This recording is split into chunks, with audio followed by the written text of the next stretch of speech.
前面两期主要讲了油管和抖音的流量机制和内容形式和两种比较重要的盈利模式打赏和带货。今天要讲一个最重要的盈利模式，叫广告。抖音的广告业务有两大类，一类是这种品牌商的广告，主要插在这个视频中间播放；还有一类就是这种商家的投流。那什么叫商家的投流呢？简单的说，就是花钱买流量。这是一个非常有意思的商业模式，但也非常的残酷。有人估算的2023年抖音的广告收入超过4000亿人民币。但是呢，抖音从来没有在它的公开信息里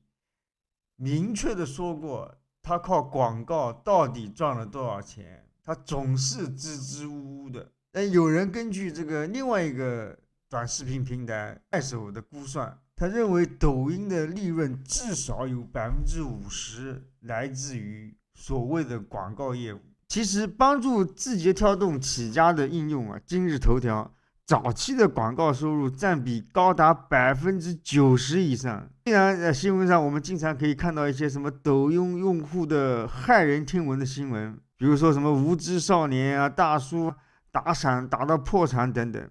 但是大额打赏的人基本上都是异类少数，而且中国还明确规定未成年人不许打赏，而且未成年人打赏最后有可能还被追回来。所以不论呢短视频或者直播，打赏可能都是锦上添花的东西。另外一方面，那带货本质上就是一种零售，那零售的利润率是不可能太高的，而且如果你在零售的基础上去扣点的话，那其实利润更低。所以抖音真正的盈利点还是广告。10年前淘宝就被认为什么中国第一电商，但是福布斯这个杂志早就指出来，这阿里巴巴其实是一个中国最大的广告平台，因为它控制了平台上的所有关键广告位。你平时或者什么重大销售事件，商家曝光度都是用钱砸出来的。对商品的店铺的曝光，它最终期望这个流量转换为什么商品的销售额。但是呢，这抖音把内容和商业它混在一起，所谓的带货，无论是短视频还是直播，都是要建立在这个内容流量的基础上。如果这个内容没人看，那货肯定是卖不掉。2023年底，抖音创作者一共有2亿人，每天上传3000万条视频，带货的账号有800万，1万粉丝以上的账号有400万个。所以你如何获得粉丝，好像是整个商业模式的第一步。那这个途径无非是2个，一个是提高所谓的视频制作水平，大的方面有什么点击率点赞收藏等等，小的方面有什么什么2秒跳出率5秒完播率整体完播率等等。这些指标无非告诉你你的视频有多少人看，看了多长时间，看了有什么感受所以呢，你看的人越多，看的时间越长，观众的反应良好，那自然会得到平台更多的推荐，这样你的视频的流量就会积极攀升这种逻辑听起来其实很简单，是吧？但当然也会让你有奋斗的希望，让你把这个视频做好。但是这种所谓的自然流，是在花钱推广面前是不堪一击的。根本原因是什么呢？用户只做一个滑屏的动作，所以呢，你即使某个用户关注了你，那大概率仍然不会通过点击你的头像，不会直接进入你的主页，更不会主动的观看你的新作品或者旧作品，这个比例是非常低的。所以呢，即使你有粉丝，也不能说明你一定有流量。它粉丝关系也只是推动流量的一个因素，但是如果博主花钱去做推广买流量，平台是必须让出这些流量的，因为他们是广告主。我们前面2期视频讲过，所有观众的观看时长是基本上是一定的。平台自然流的推流规则虽然很简单，但是但是这个门槛可以设得非常高，比如这个点赞率超过50%才能被认为是好作品，才能获得更多的推广。显然这个门槛越高，这个普通的作品获得流量的可能性就越低。所以当这个自然流量受到推广流量挤压的时候，这个平台也不得不提高所谓的视频门槛。如果想快速的知道你的作品质量，你只要付点钱推广一下，看看数据就知道了。在正常的情况下，花钱推广视频作品的人估计占比也不会多。但是如果你把流量和带货紧密的联系在一起，关系而且还跟销售额连在一起，推广成本明确的成了一种销售成本，而且是主要成本的时候，理论上只要带货带来的收入大于卖货的总成本，它这个商业循环就值得维持。那前面说过的，带货的主战场是在直播，观众进入直播间的路径也是不断的刷屏，他看中心仪的直播，然后再点击进入。直播间和短视频两者的推送机制基本相同，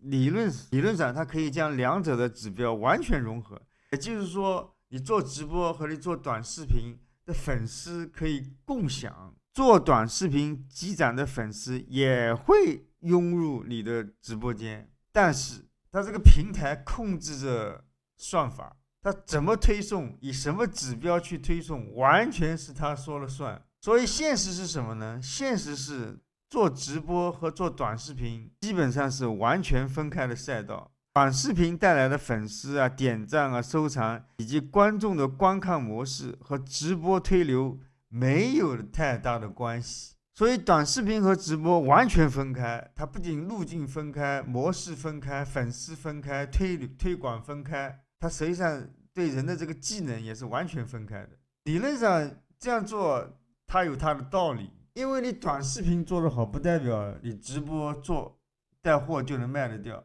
货啊。但另外一方面，你短视频如果做不起来，也不能够说明你直播带货就卖不掉。所以你会经常发现，有的账号啊，粉丝有几十万、上百万，但是他的直播间也就那么几十个人、1000人。那还有一些账号，他没什么粉丝，他可能就刚刚开播，但是他直播做得好，他的直播间可能有上千人。这平台对短视频和直播它分开推流，使得这个推流成本和带货关系它更加明显，因为这个直播带货的效率远远大于短视频带货，所以呢，付费推流大多数都集中在直播带货。每一场直播的互动数据、销售数据啊、成本数据等等都非常容易采集和计算。只要每场直播带货的总收入大于直播带货的总成本，运营的人他不仅要维护这个商业模式，而且他非常有可能去加强这个商业模式。这道理很简单啊，在特定时间状态下，如果你投入100块钱可以赚来110块钱，那你投入1万块钱非常有可能赚来11000块钱，这个何乐而不为呢？显然，这种争先恐后的推流的广告行为，极大推高了流量成本。在2021年左右，很多直播大户每场直播投入的推流费用高达几千万。2021年的时候，有个主播叫辛巴，他在直播中控诉平台啊，他说他自己明明花了2000万推流，在直播间里却没有什么人。同时，罗永浩有个账号叫交个朋友，他每场的投流成本都在上百万以上，而且是一场比一场高。这种对直播流量的付费竞争啊，最大的受益者肯定是平台嘛。任何一个直播间啊，无论你前期的投流成本有多高，最终必须摆脱投流广告，独立生存，否则商业上它基本上就是自欺欺人啊，不可长久。但是呢，另外一方面，那一旦这个主播能够自带流量了，他就离成功不远了。2022年的时候，很多所谓的多频道网络，就是数字媒体公司啊 ，MCN，正式进入抖音。这个 MCN 它同时可以策划多个达人，运营多个账号，对这个流量的争夺更加激烈，对达人的管理肯定是更加精细，投入和产出的关系算得更明白。因为它抖音把这个投流平台做得非常的精细化，所以呢，投流这件事情变成了一种技术活。比如说你投流的时长、对象、目的等等，你的目的是增加互动呢，还是增加粉丝，还是增加销售，策略都有点不一样。所以内容和电商相结合以后，粉书从内容制作上传到短视频粉丝数或者直播的在线人数，再到最终的销售额，这个战线其实被拉得非常长。规模大的带货直播，它必须要有团队支撑的，单打独斗变得非常的困难。但无论你如何策划，先不管将来能不能卖出货，业内的这个基本共识是，账号粉丝至少要1万以上才能被认为是刚刚入行。这个抖音 TikTok 最近在抢这个油管的这个博主，他开出的条件就是粉丝数至少要1万以上。所以呢，就是有点实力的这些操盘手都希望把自己的达人账号能够快速的做起来。所以说如果你让 MCN 来操盘的话，他们也一般承诺在半年之内可以把你的粉丝数做到1万人。那我在别的视频也讲过，理论上你无论你做什么内容，总是有人喜欢的，总是有观众会成为你的粉丝，有万分之一，那10亿用户中，那肯定会有1万个潜在粉丝啊，这只是10万分之一，一般情况下会是1000分之一或者万分之一吧，最差。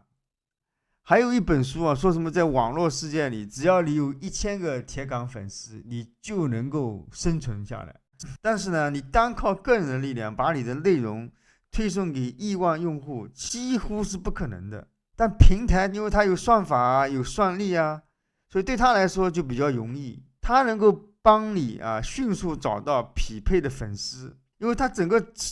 搜索的过程其实也是一个试错过程，因为它需要建立所谓的标识系统啊，它有一些计算成本啊，还有一些时间成本啊等等。所以呢，这个平台为了完成众多博主涨粉的这个需求，他又干了一件令人匪夷所思的事情，他花钱请人来刷视频，请人来点赞，请人来评论。有段时间你可能经常会听到什么刷时间挣积分这样的广告语。在中国呢，它幅员辽阔，人口的状态分布千差万别，有些农村和偏远地区社会活动和经济活动不多，这些地区的中老年人有非常多的闲暇时间，平台只要给他们出很少的利益，他们就可以把大把的时间泡在抖音上，帮你点赞，帮你刷屏。当然了，平台的另一头，那些急于涨粉的博主正在眼睁睁盯着自己花钱买来的推广效果。这种生意模式简直就是天才。那所以谷歌以前有个口号叫不作恶，现在已经不用了。但大部分公司在真正的利益面前很难守住底线啊，这就是现实。所以从这个做内容到涨粉丝，商业的角度来说，无论你花时间提高制作水平，或者花钱推广，它实际上都是一种成本。成本的投入的力度啊、长度啊、方向啊，和你本身的定位和将来要做的事情和自己的特长都息息相关。这期视频和以前的2期视频，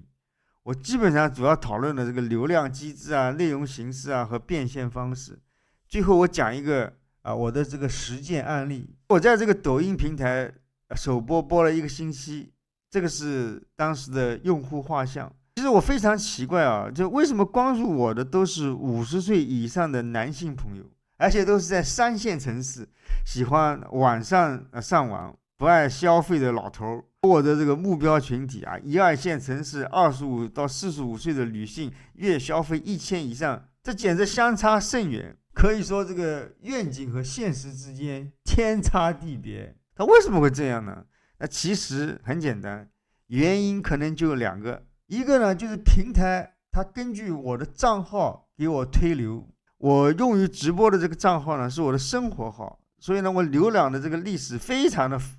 复杂，而且基本不消费。所以在直播的前几天呢，而且都是和我年纪相仿的朋友或者家里年龄更大的长辈，他们有意无意的登在我的直播间，导致平台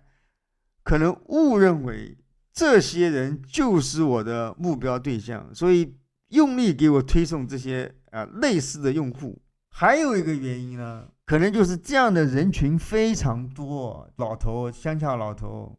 爱上网，平台获取他们的成本非常小，所以各大直播间